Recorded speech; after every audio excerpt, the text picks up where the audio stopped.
હું ને પરમારભાઈ નીકળી ગયા હતા ઓફિસે જવા માટે, પણ આ કેમેરો ફોકસ નથી લેતો. હવે એનું કંઈક કરવું જોઈએ.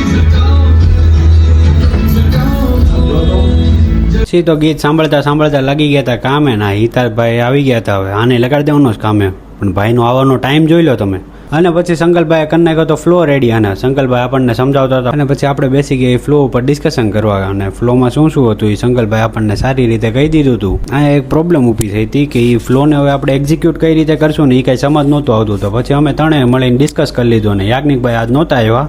20 તારીખથી પછી શનિવારથી રવિવાર આવે એવું કઈ.